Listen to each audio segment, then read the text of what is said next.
цены на вентилятор и электрообогреватель. Вот самый простой китаец, наверное, стоит 20 евро, 22.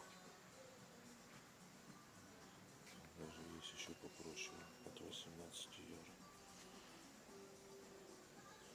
И тут уже пушки посерьезнее стоят.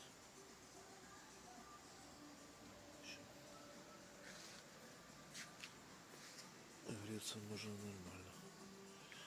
Строительный магазин зашел, нашел такой кабель за 10 евро.